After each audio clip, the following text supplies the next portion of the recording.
नमस्कार दोस्तों, आप सबका मेरे YouTube चैनल पर हार्दिक अभिनंदन है। आज मैं आपको रमा एकादशी के बारे में संपूर्ण जानकारी दूंगी। तो चलिए बिना समय को व्यर्थ गवाए हुए भगवान विष्णु का ध्यान करते हैं और फिर अपनी कथा का प्रारंभ करते हैं। ओम नमो नारायणाय नमः। ओम नमो भगवते वासुदेवाय नमः। तो चलिए शुरू करते हैं। कार्तिक मास के कृष्ण पक्ष को रमा एकादशी है। इस दिन व्रत के नियम का पालन करेंगे तो आपको हर तरह के पाप से मुक्ति मिलेगी। इस माह की एकादशी को रमा एकादशी कहते हैं। इस दिन व्रत करने से बिछड़े हुए लोगों से मुलाकात होती है, संबंधों में प्रेम बढ़ता है। रमा एकादशी के दिन भगवान विष्णु की पूजा की जाती है। जो भक्त भगवान का दिव्य आशीर्वाद प्राप्त करने और इस ब्रह्मांड के कई सुखों को प्राप्त करने के लिए रमा एकादशी का उपवास का पालन करते हैं। कार्तिक माह के शुक्ल पक्ष के दिन पड़ने वाली एकादशी को रमा एकादशी कहा जाता है। यह एकादशी सभी एकादशियों में श्रेष्ठ एकादशी है। इसे रमा एकादशी भी कहते हैं। इस साल 2023 में 9 नवंबर को रमा एकादशी है। इस दिन कठोर नियमों का पालन करते हुए भगवान विष्णु का भजन कीर्तन व उपवास किया जाता है।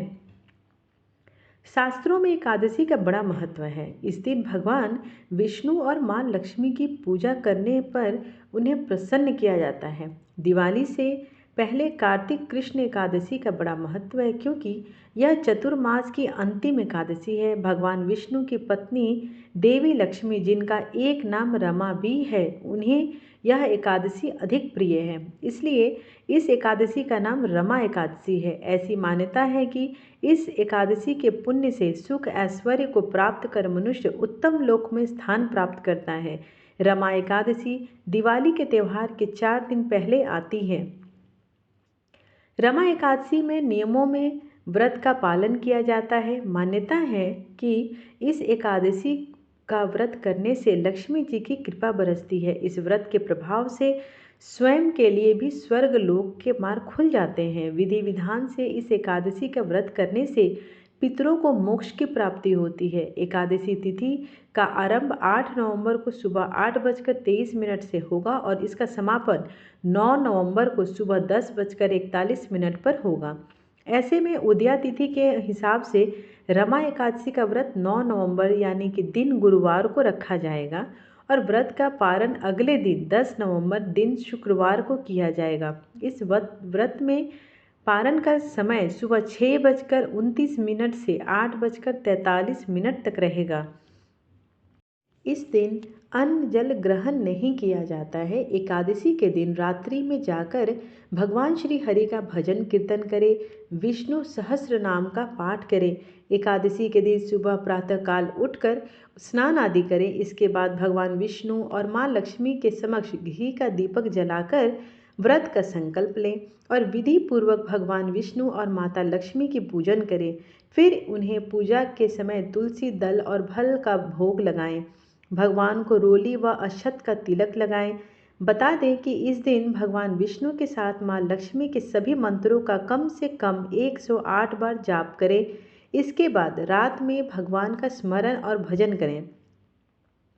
वहीं फिर एकादशी के अगले दिन द्वादशी पर एकादशी व्रत का पारण कर जरूरतमंदों को फल, चावल और चीज़ों का दान करें। ध्यान रखें कि एकादशी के दिन भूल कर भी चावल का सेवन न करें। रमा एकादशी के व्रत के प्रभाव से जातक को सभी पापों से मुक्ति मिलती है और मृत्यु उपरांत विष्णु लोक की प्राप्ति होती है।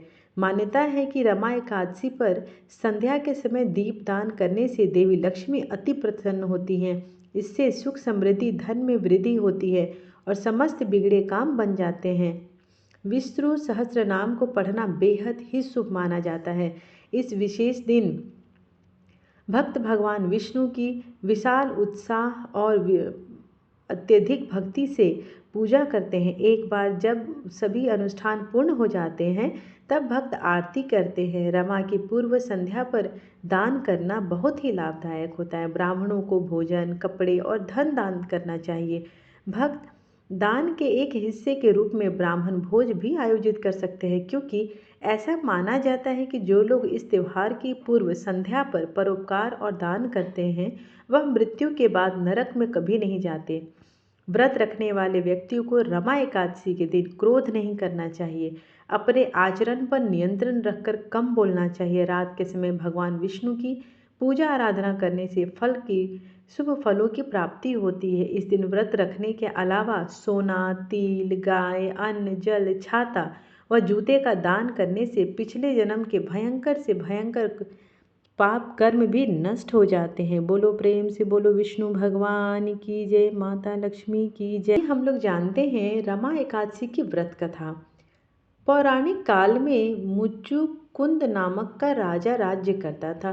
वह बड़ा सत्यवादी तथा विष्णु भक्त था। उसका राज्य बिल्कुल निष्कंटक था। उसकी चंद्रभागा नाम की एक कन्या थी, जिसका विवाह उसने राजा का पुत्र शोभन से कर दिया। राजा मुचुकुंद एकादशी का व्रत बड़े ही नियम से करता था और उसके राज्य में सभी कठोरता से इस नियम का पालन करते थे। एक बार कार्तिक माह में राजकुमार शोभन अपनी ससुराल आया हुआ था। उस दौरान रमा एकादशी का व्रत आने वाला था। शोभन की पत्नी चंद्रभागा ने सोचा कि मेरे पति तो बड़े कमज़ोर हृदय के हैं, वे एकादशी का व्रत कैसे करेंगे, जबकि पिता ने यहाँ तो सभी को व्रत करने की आज्ञा है। चंद्रभागा ने पति को बताया कि यहाँ जीव जंतु भी एकादशी के दिन भोजन नहीं करते हैं। ऐसे में अगर राज्य का दामाद ही व्रत नहीं करेगा तो उसे राज्य के बाहर जाना पड़ेगा। चंद्रभागा की इस बात को सुनने के बाद आखिरकार शोभना ने को रमा एकादशी व्रत रखना ही पड़ा, लेकिन पारण करने से पहले ही उसकी मृत्यु हो गई। इसके बाद चंद्रभागा अपने पिता के यहाँ ही रहने लगी। यहाँ रहकर ही पूजा पाठ और व्रत करती थी। वहीं एकादशी व्रत के प्रभाव से शोभन को अगले जन्म में देवपुर नगरी का राज्य प्राप्त हुआ, जहाँ धन धान्य और ऐश्वर्य की कोई कमी नहीं थी। एक दिन मुचुकुंद के नगर के ब्राह्मण ने शोभन को देखा तो उसे पहचान लिया। दोबारा साथ आए पति पत्नी ब्राह्मण नगर को लौट चंद्रभागा को पूरा वाकया बता दिया। चंद्रभागा ने बताया कि वह पिछले 8 साल से एकादशी व्रत कर रही है। इसके प्रभाव से पति शोभन को पुण्य फल की प्राप्ति होगी। चंद्रभागा शोभन के पास जाती है और उसे एकादशी व्रत का समस्त पुण्य सौंप देती है। इसके बाद माँ लक्ष्मी की कृपा से देवपुर में सुख, सौभाग्य और समृद्धि में वृद्धि होती है और चंद्रभागा शोभना साथ रहने लगते हैं। ओम जय जगदीश हरे स्वामी, जय जगदीश हरे। भक्त जनों के संकट, दास जनों के संकट क्षण में दूर करे। ओम जय जगदीश हरे। जो ध्यावे फल पावे, दुख बिन से मन का। स्वामी दुख बिन से मन का, सुख संपत्ति घर आवे, कष्ट मिटे तन का। ओम जय जगदीश हरे। मात पिता तुम मेरे, शरण गहूँ मैं किसकी। स्वामी शरण गहूँ मैं किसकी, तुम बिन और न दूजा, आस करूँ मैं जिसकी। ओम जय जगदीश हरे।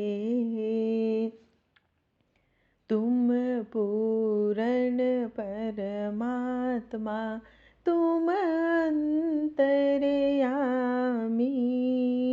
स्वामी तुम अंतर्यामी, पार ब्रह्म परमेश्वर, तुम सबके स्वामी। ओम जय जगदीश हरे। तुम करुणा के सागर, तुम पालन करता स्वामी, तुम पालन करता। मैं मूरख खल कामी, मैं सेवक तुम स्वामी, कृपा करो भरता।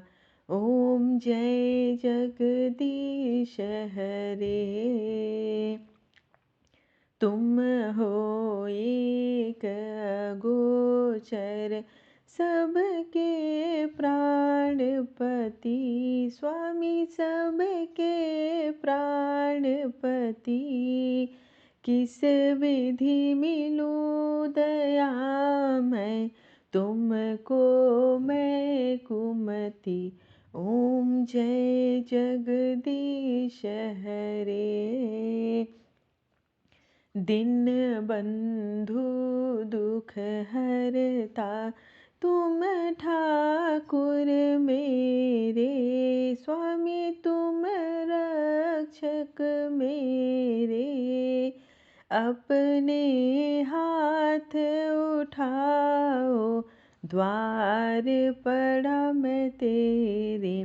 ओम जय जगदीश हरे। विषय विकार मिटाओ, पाप हरो देवा स्वामी, पाप हरो देवा। श्रद्धा भक्ति बढ़ाओ, संतन की सेवा।